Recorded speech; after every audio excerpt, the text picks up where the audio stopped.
Salut les gars, j'espère que vous allez bien. Ça fait grave longtemps les vidéos face cam, cette chaîne va devenir une chaîne vlog bientôt.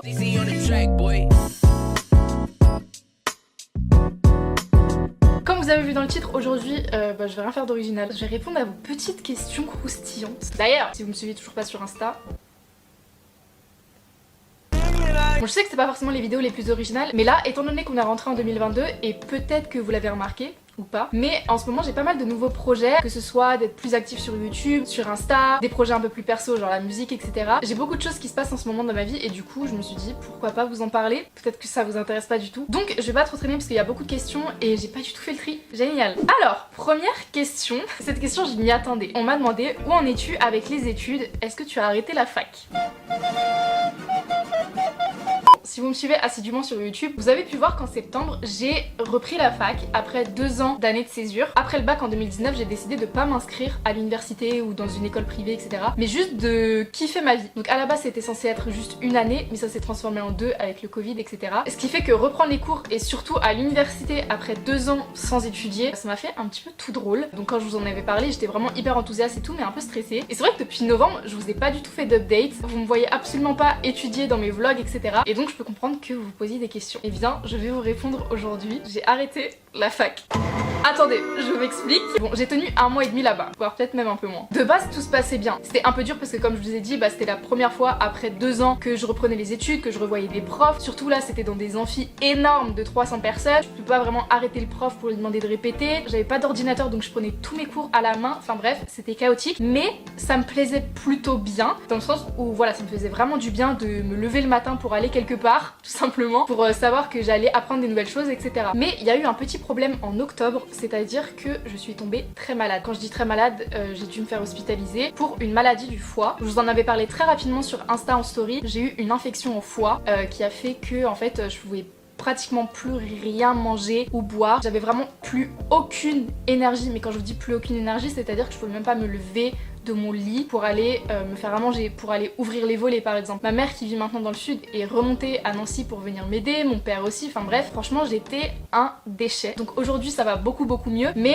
ce qui fait que cette période là en fait ça a été 3 semaines voire 1 mois où j'étais complètement alitée, donc je pouvais pas aller à la fac. Donc pendant cette période là j'ai bien eu le temps de déprimer, d'être dépitée, et en fait quand je suis revenue après ça à la fac, je comprenais plus rien. C'est-à-dire que pendant 1 mois, j'ai pas du tout pu suivre de cours. Je connaissais encore personne là-bas, donc ce qui faisait que je pouvais pas vraiment demander à quelqu'un. Et puis, on dirait peut-être pas comme ça, mais je suis un peu timide. Donc démarcher quelqu'un que je connais pas, genre dans l'amphi et tout, pour demander des cours, j'étais trop gênée pour le faire. Enfin bref, du coup, je me suis retrouvée avec un trou d'1 mois dans mes cours. Et en fait, ça m'a vraiment plombé le moral. C'est-à-dire que à chaque fois que j'allais en cours, en fait, j'étais déprimée. J'avais pas envie d'y être parce que je comprenais rien, parce que j'arrivais pas à rattraper. Pareil, il y avait plein d'oraux que j'avais ratés, etc. Et du coup, quand je suis revenue, genre, j'étais un peu l'alien de la classe en mode ah mais t'es inscrite toi? Et donc j'ai décroché la fac.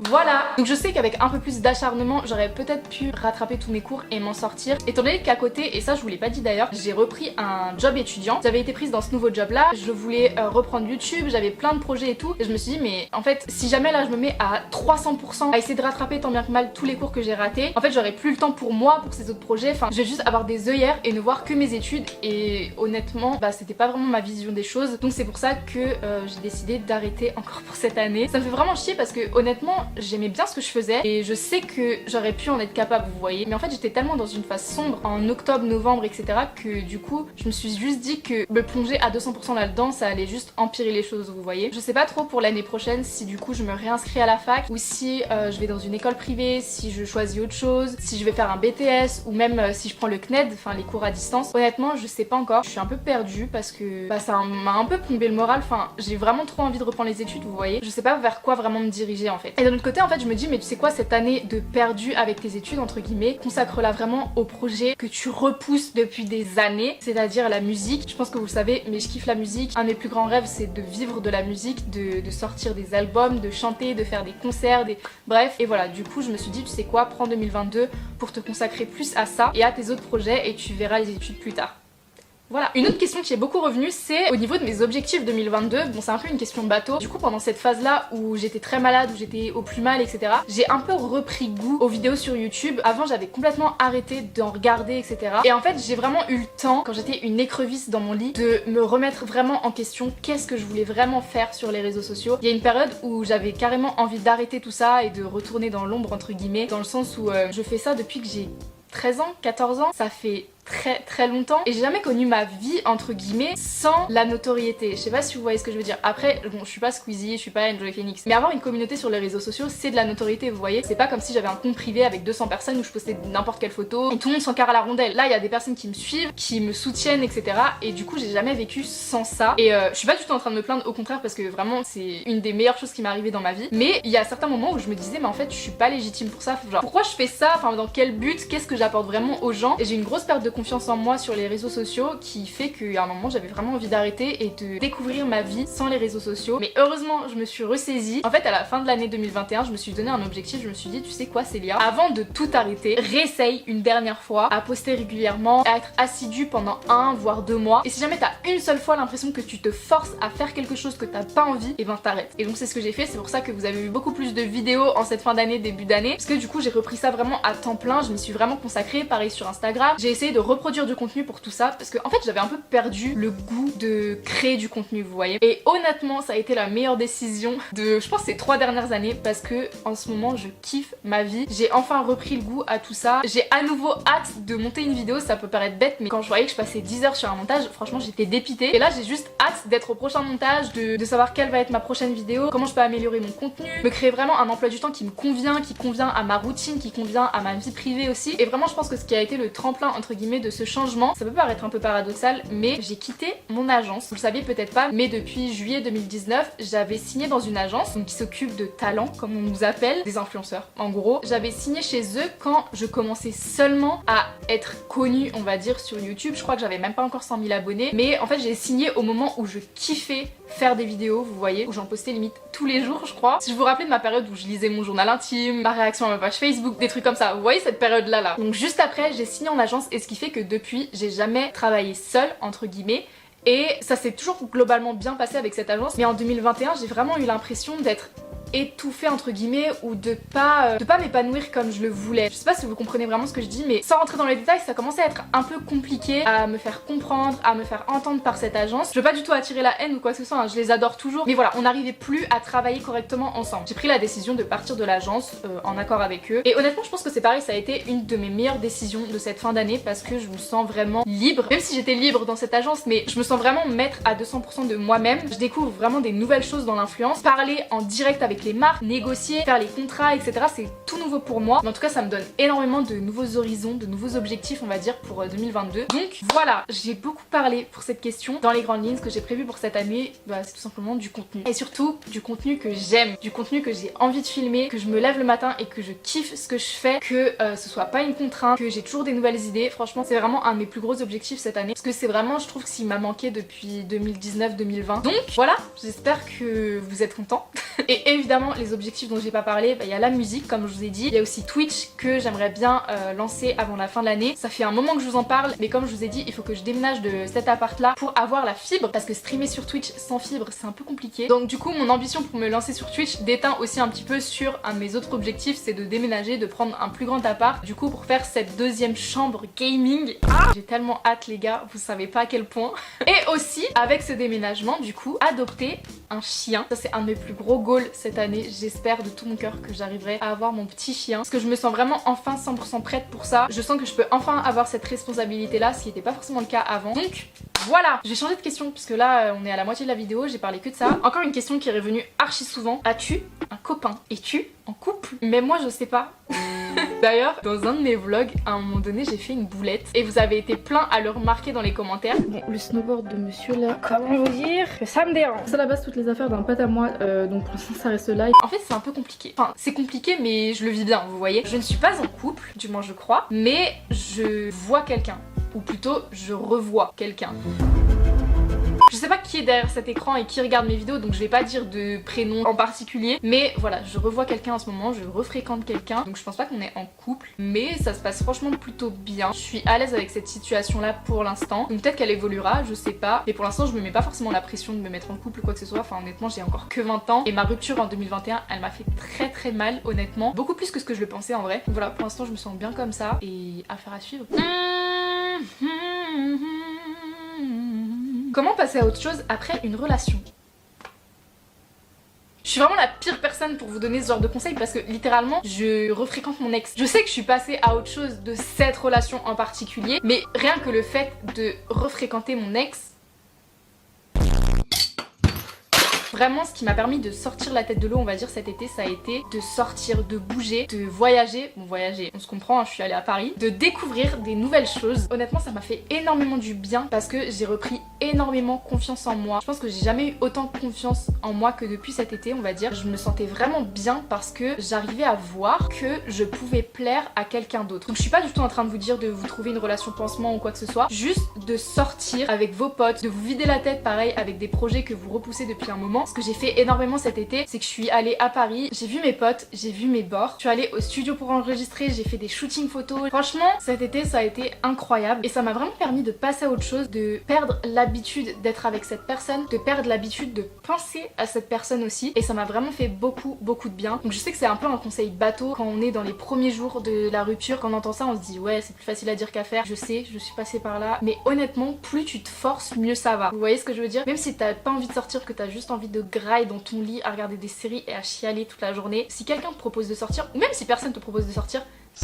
voilà. Prochaine question, comment te sens-tu dans ton corps actuellement et ta relation avec la nourriture s'est-elle apaisée? En ce moment, je vous mens pas, c'est un peu compliqué. J'ai toujours été très positive avec la perte de poids, je vous ai toujours dit franchement c'est le déclic etc. Mais il faut aussi le dire quand ça va pas et honnêtement en ce moment je suis dans une phase où c'est pas ouf. Mon problème vient pas du fait que je prenne du poids, il vient du fait que en ce moment je mange vraiment n'importe comment et c'est pour ça aussi que ma santé elle a un petit peu du mal. C'est vrai que ces derniers mois on va dire que j'ai pas un rapport très sain avec la nourriture. Des fois j'arrive pas forcément à m'arrêter de manger des sucreries, des choses comme ça. Dans toutes mes vidéos sur ma perte de poids, je vous dis ayez le déclic, les choses comme ça. Et pour l'instant, en vrai, je l'ai pas encore assez, on va dire, pour me dire ok stop. Mais vous inquiétez pas, quand je l'aurai, je vous tiendrai au courant. De toute façon, vous le verrez très certainement dans mes vlogs. Et honnêtement, je pense que pour 2022, c'est vraiment tout ce qui me manque pour vraiment être heureuse ou du moins plus épanouie. Vous voyez, d'avoir vraiment un rapport sain avec la nourriture, de me sentir vraiment bien, de refaire un petit peu de sport, etc. Sans aller dans les extrêmes. Je pense que ça me ferait vraiment du bien. Mais j'arrive pas encore à me motiver assez pour passer le cap. Comment fais-tu pour rester souvent dans ton appart sans finir par angoisser?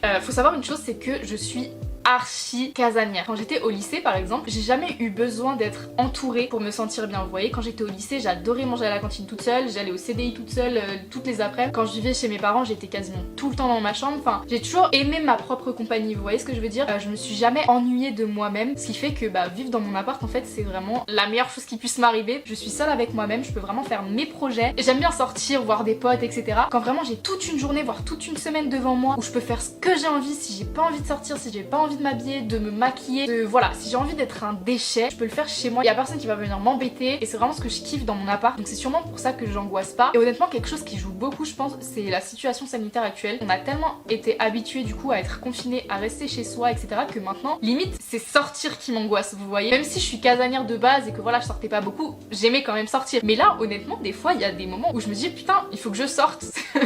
Genre non, j'ai pas envie. Donc franchement je sais pas, je pense que ça dépend vraiment de chacun, de comment vous vous sentez déjà avec vous-même. Et si vous avez un rapport sain avec votre propre compagnie, vous devriez pas angoisser dans votre appart. Un peu dans le même sujet, est-ce que tes recherches d'appart avancent? Du coup comme je vous ai dit, j'aimerais bien déménager pour me lancer sur Twitch, etc.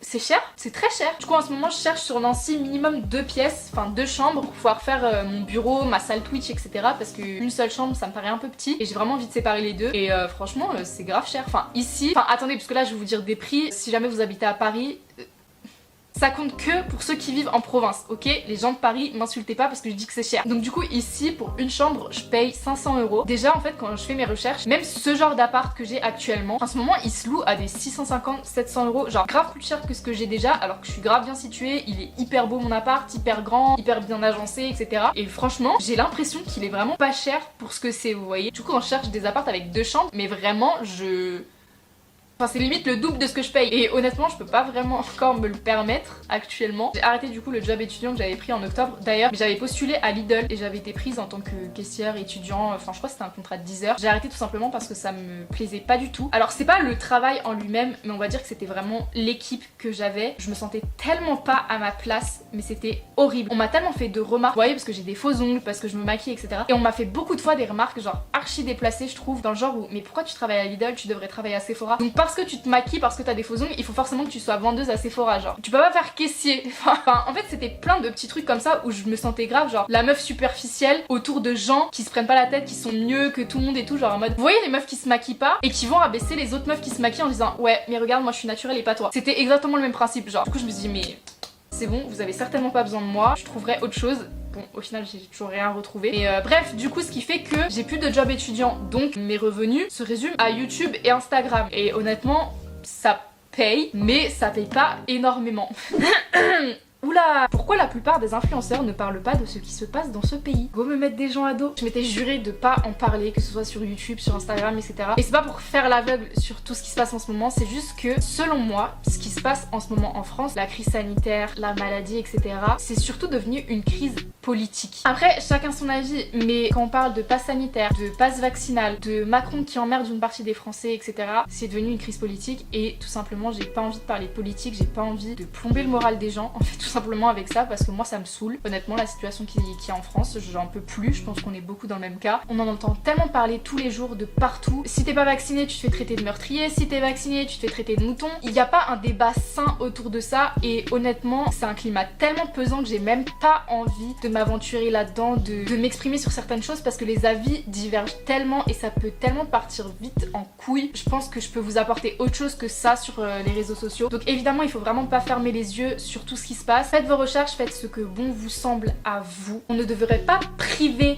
des gens de liberté dans une société démocratique pour un sujet qui concerne le secret médical. Voilà, j'en dirai pas plus, mais honnêtement, je pense très sincèrement qu'on aurait pu trouver bien d'autres manières de convaincre les gens d'aller se faire vacciner que de les contraindre en privant leur liberté et en les emmerdant, comme aime si bien dire notre cher président de la République. Bref, j'en avais parlé un tout petit peu en story Insta et je pense que c'est le seul endroit où j'en reparlerai éventuellement. Je pense pas que j'en reparlerai dans mes vidéos ou des choses comme ça parce que franchement honnêtement c'est tellement un sujet qui m'énerve, c'est tellement un sujet qui est pesant pour tout le monde que voilà. J'ai déjà flambé toute cette vidéo en vous en parlant. Voilà, j'en reparlerai peut-être un jour sur Insta mais sinon je pense que c'est tout ce que vous m'entendrez dire. Donc du coup pour répondre à la question pourquoi la plupart des influenceurs n'en parlent pas, tout simplement parce que je pense qu'ils ont pas envie de rentrer dans des débats politiques ou de se mettre à dos une partie de leur communauté. Prochaine question, beaucoup plus légère, as-tu des nouvelles de Sarah? Si vous connaissez pas Sarah, j'avais fait plein de vidéos avec elle à l'ancienne et c'est vrai que ça fait un moment qu'on n'a pas trop de nouvelles d'elle, que vous m'avez pas trop vu avec, mais ça tombe bien parce que moi non plus j'ai pas de nouvelles d'elle.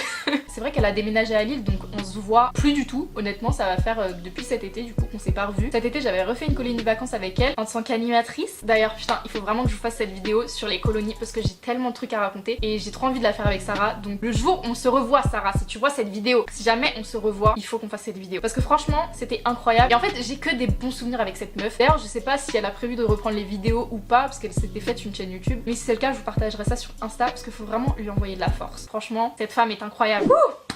J'ai vraiment plus de salive là par contre. Bon, et ben écoutez, je pense que j'ai un peu répondu à toutes les questions générales sur ma vie en ce moment, mon état de santé. J'espère vraiment que cette vidéo vous a plu, vous avez un peu appris à plus me connaître. En attendant, je vous fais de très très gros bisous. On se retrouve dans une prochaine vidéo, peut-être un vlog, peut-être une face cam, je ne sais pas. Mais très très vite, promis. Portez-vous bien et puis voilà, à la prochaine. Ciao!